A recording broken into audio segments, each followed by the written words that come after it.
Hello there everyone, this is Expert Legion here, and as you can see right in front of me right now, this is the block feed from the Specter 2. You can actually take a look at it in the Discord, the Specter official Discord, but I'm just going to talk about it in here. So let's just get straight into it. So we have the blog right here. So release date, they said that we know how eager to play Specter 2 many of you are, and trust me, we're excited too. We will be announcing an official tentative release date quite soon, so stay tuned. Specter 2 will be released in our original time frame of Q2, so it's between April and June. So as of this video right now, it is May 9 Central Time. So let's just hope like maybe in the next few days Specter comes out of nowhere. That'd be awesome because, personally, I love playing ghost games. So that's gonna be very exciting to see. So sounds. Apparently, let me just read out the whole paragraph here. Audio is an important part of games, especially those in the horror genres. We cut no corners to bring immersive sound effects and a complete OST to Specter 2. The Specter 2 OST will be available on YouTube, and when the game releases, content creators, you don't have to worry about copyright music or sound effects, as everything is is an original composition. So here's all the 5 soundtrack and all of that. Let me turn it off. So that's all the soundtrack right there for every single map available. That's a sneak peek right there. That's a new map apparently. Safe House. So I'll be looking forward to that. So this is actually pretty good for content creators. For me, example, because whenever I do YouTube videos or something, I have to go and mute the game or just cut the audio in game off itself. It's quite frustrating. So with Specter 2 having its own OST and its own immersive sound, you don't get copyright at all, which is like fantastic. And of course, for you guys who are content creators out there too, you guys are probably loving this feature. Oh, well, this.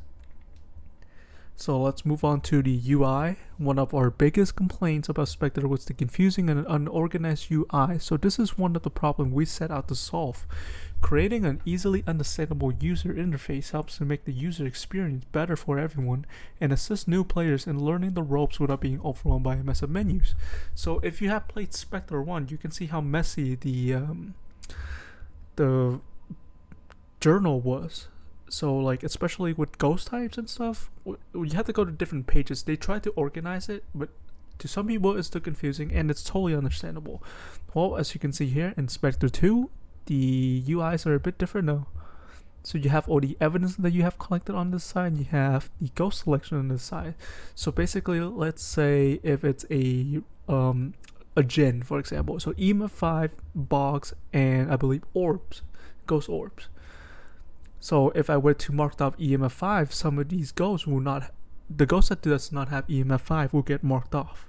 So let's say demon does not have EMF 5. So if I select EMF 5, demon will be marked off. So that would probably be very easily to go around to understand each ghost. And of course, as you can see in the ghost here, you can actually just go and read a description of that ghost there too. So either way, this UI change will 100% help. And of course, we have the revamped Season Pass UI here. So that's very cool. You can see the premium down there, and then the free tab is up there. Different tiers.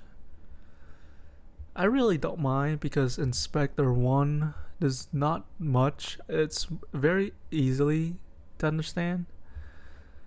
But I'm curious how many season passes are going to be though. That's going to be an interesting part. We'll just have to wait and see. Moving on, we have the public lobby changes. Let me read this out for you guys. Currently in Specter, you can kick and ban people from your lobbies. This will no longer be the case in Specter 2 when it comes to public lobbies. You will still be able to kick and ban people in private lobbies though. So if you guys have played in Specter 1, there is an option to kick and ban people,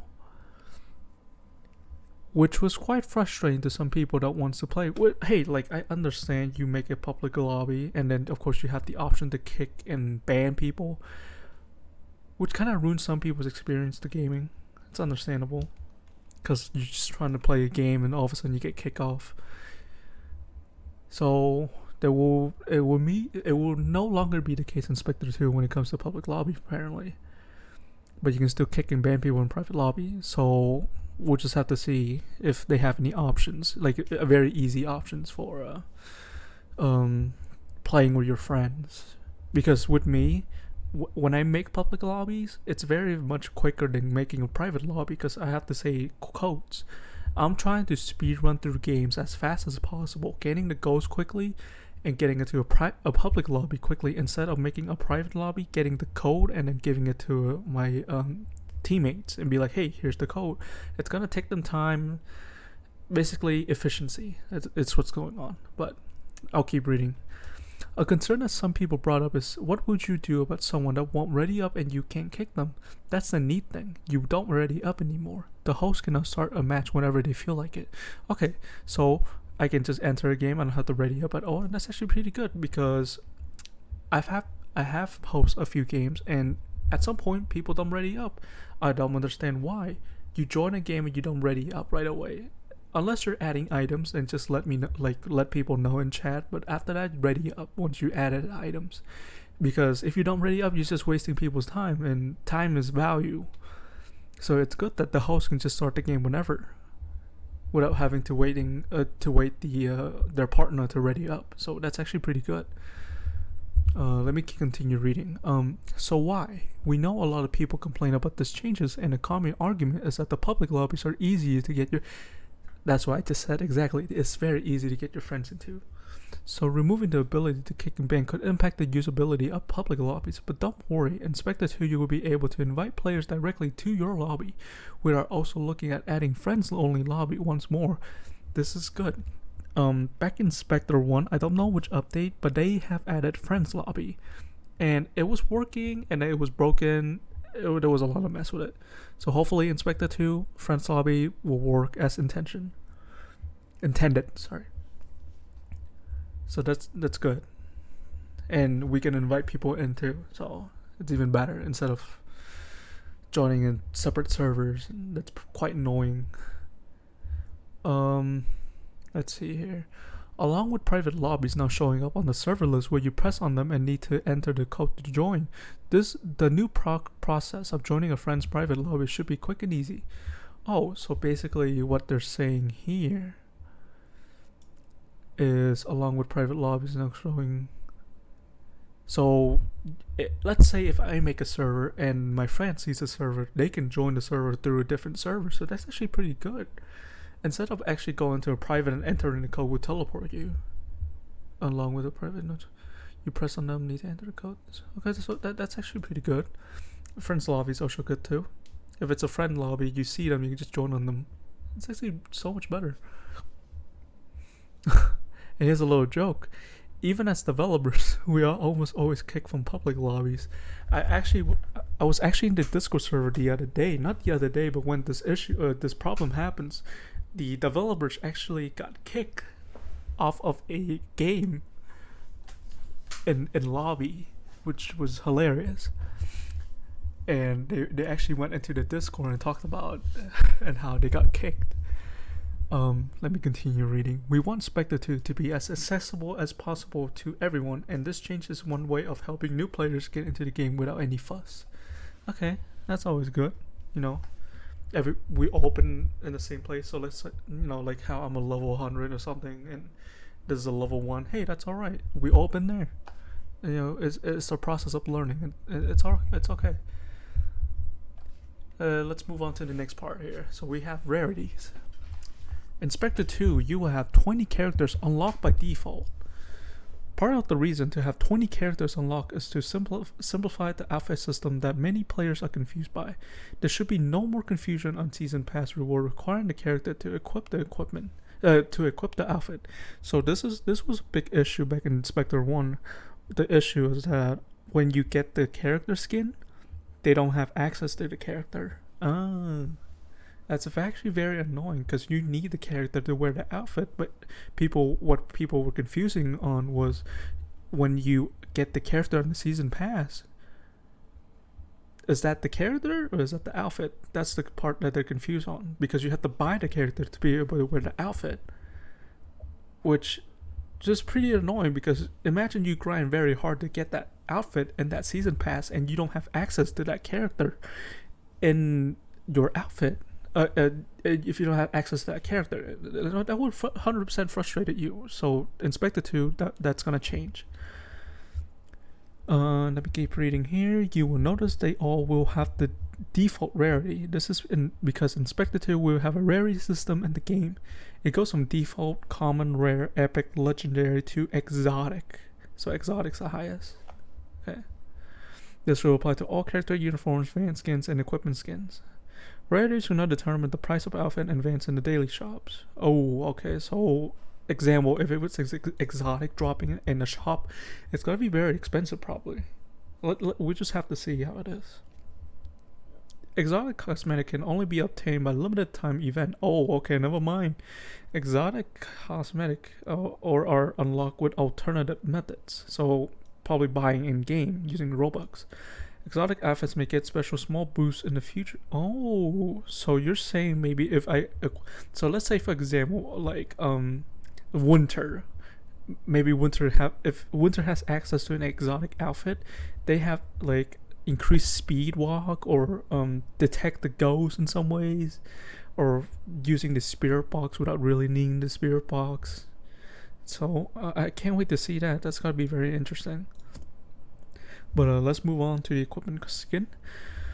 One of the new additions to Specter 2 is equipment skins. We previously showed off an egg opening in our Discord, but of course that was just an April Fool jokes. The actual equipment skin can be unlocked by opening cases for cash or Robux. These skins provide no material benefits, but are yet another cosmetic to spend your cash on. We will show a few of the equipment skin in the near future. Okay, so that's actually pretty good. So imagine the EMF being on fire or something, or the EMF have a freezing skin or a darkness. That would be pretty cool. But we'll just have to see if it really affects the gameplay or not. Because imagine if it was a light EMF, like an angel EMF. Can you actually use that as a light? Of course, that is a cosmetic. That's pretty cool. But in a way that could actually affect the gameplay, because we don't have to use flashlight anymore. So basically, win-win. But we'll have to wait to see in the near future, of course. Moving on to the upgrade tab. One of the biggest changes between Specter 1 and 2 is the new upgrading mechanics. As you reach higher levels, you will be able to unlock equipment's upgrade with caches. These changes the physical appearance of items, if you are not using an equipment skin, and give them extra boosts and features. For example, the strong flashlight has been removed and replaced by different levels of flashlight upgrades, increasing the range and brightness of the light. So we have the photo cameras and the ghost goggles upgrades. You can actually see the difference.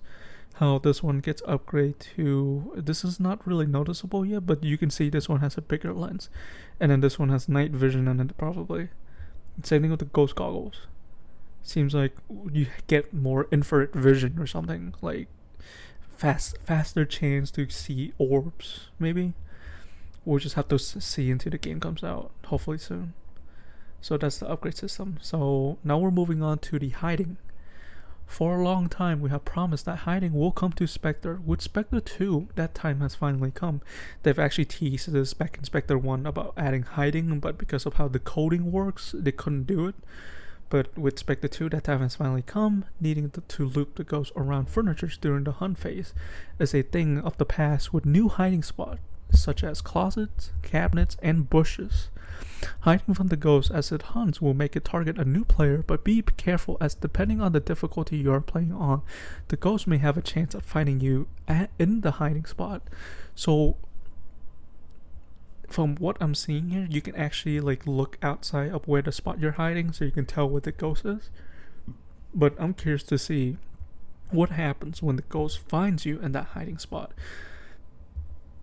That would 100% be scary, especially like Insanity, because Insanity is pretty hard. We'll see about that. But it's good that hiding is coming in Spectre 2. It's what everyone been waiting for, to be honest. We're moving on with animation. One area where Spectre was definitely lacking was animation. Now, this was 100% true, but it's been a major focus in Spectre 2 with us hiring a dedicated animator. Oh, okay. So let's play a quick video here. Oh, that is 100% spooky as heck. Oh, imagine that thing chasing you down the hallway. And seems like there is a death jump scare. Oh, okay. Yeah, no. Yeah, I'll pass on that. Imagine that thing chasing you, and then it gets you, caught you in your hand, in the ghost's hand, and this is what you get. Oh, jeez, that is frightening. We also are making sure that players themselves will have more animation, depth, opening doors, etc. Our goal is to make sure no moving entities look static, making Spectre 2 as immersive and scary as possible. I mean, this is already making me scary, bro. Like, imagine this thing just jumps on you. Oh, heck no. And there's even, like, shadow, like, effects. I can't wait to see that, but I can tell, like, if I'm playing on the Discord, and I can hear people screaming already as this thing is chasing them down in the hallway. So that's going to be very exciting. Accessibility. On the same level of importance as content quality, accessibility is a major point of focus for us. This means easy navigation of menus, easy to learn and use control on all platforms, a wide variety of settings to play the game how you want to play it, and localization into more language than just English to truly bring Spectre 2 to a worldwide audience. On launch, we are aiming to support multiple languages including English, Spanish, Portuguese, French, German, and Japanese. Shortly after release, we hope to continue adding language such as Russian, Thai, Polish, and more. That's actually really good. Making the game more accessible to other people with different language, which is pretty nice. Of course, you need a translator for that, but that should be. I think they got that covered. One of the other ways we are making Spectre 2 more accessible is making sure no features are locked behind a paywall. So no features are locked behind a paywall. Okay. In Spectre 2, the insanity difficulty requires paying Robux. This is actually true. It was like 240 something back in like the older versions, but they upped the price to like $4.99 in like the latest update, which was like a huge boost. That was insane. In Spectre 2, it will be free. There will not be a difficulty harder than insanity, so that's actually good.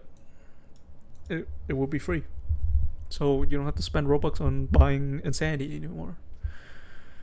That's gonna be interesting, which means insanity is unlocked at first. So if you want, like, you start the game, you want a challenge, go ahead, start insanity.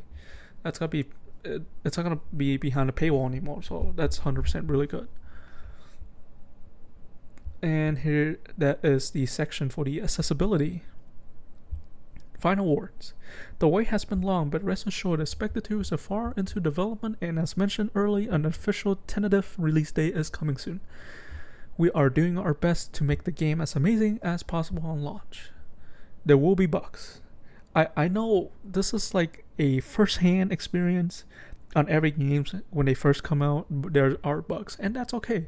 You know, it's understandable. Bugs are what makes the game fun, because when you find them, of course, just don't take advantage of it, but it's funny. So it's alright. With this game, we are working to bring what we believe is going to be one of the highest quality horror experience on Roblox. Wow, very high confidence. I like that. To everyone who has enjoyed Spectre, and to a brand new audience around the world, we will be posting more blogs in the future, going further into depth on some of the new additions to Spectre 2, such as game modes. So you're telling me, besides ghost hunting, you can actually become the ghost, or try to do objectives while surviving a ghost? Oh, can't wait to find out, you know? Hope it's coming soon, like April. It says between April and June. We're in May 9 already, so that's gonna be exciting.